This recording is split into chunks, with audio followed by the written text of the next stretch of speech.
Just a couple of months later, he would resign from the military in pursuit of the next big adventure in his life.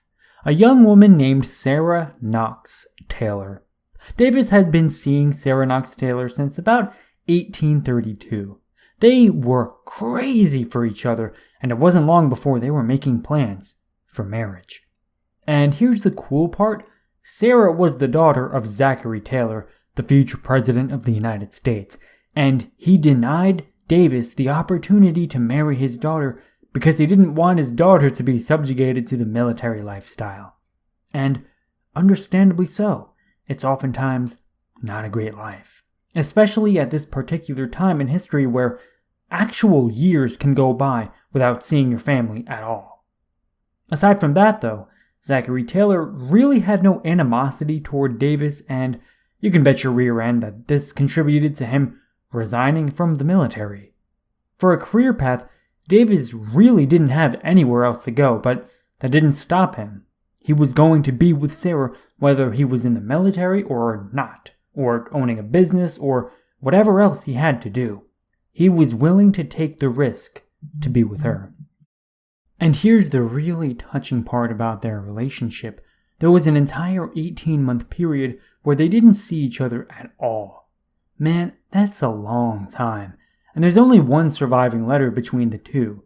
It reads in part, quote, "Oh, how I long to lay my head upon the breast which beats in unison with my own, to turn from the sickening nights of worldly duplicity and look in those eyes so eloquent of purity and love."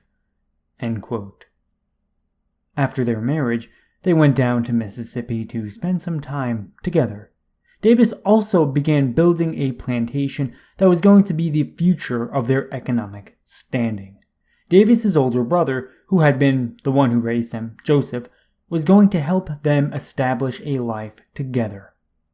One of the many nights where Sarah had sat down to write to her family, she wrote a really ironic statement in one of them. She ended a letter with, quote, "Do not make yourself uneasy about me.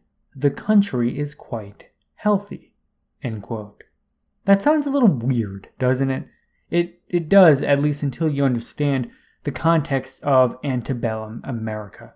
This was a time before we had a good understanding of sickness and disease, so there was a strong association with warm and humid areas and getting sick. It went something like this. If enough humidity and heat got packed up and concentrated in an individual area for long enough, the people there would get sick. We know now that this isn't exactly how it works, but that's how they perceived it. And when someone said, this or that area is healthy, it really meant it wasn't too humid or hot. So when Sarah reassured her family that the country was healthy, she was saying that it hadn't been too hot or humid. Toward the end of the summer, around August particularly, the newlywed couple decided to take a trip down to Louisiana to visit Sarah's sister, Anna Smith. It was very soon after their arrival that both Davis and Sarah fell deathly ill with malaria.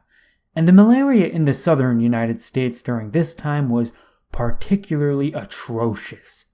This has to do with the fact that certain bacteria was transported from Africa, namely with slaves, and when it came to the southern United States, it absolutely flourished. An invasive species. And it was especially prominent in the lower Mississippi River Valley area, where they just so happened to be. For the next couple of weeks, they both experienced severe chills, high fevers, nausea, and severe killer headaches.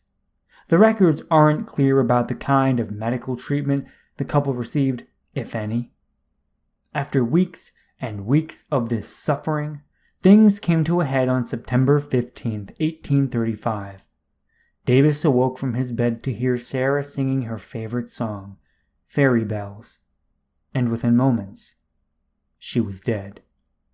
Just 21 years old, just married for 3 short months. Davis was in shambles. I'm sure you could imagine the emotional trauma that's inflicted upon a person when they lose the person they love. This took a real toll on him, not just in the short term, but for years and years, and really the rest of his life. He wrote in his autobiography that for the next couple of years he lived in great seclusion after her death. There's a family story that years later, Davis was going through an old trunk when he saw one of Sarah's old slippers, and it caused such an intense emotional reaction, even after all those years, that he lost consciousness. I think there's a very solid argument that he never really recovered from Sarah's death.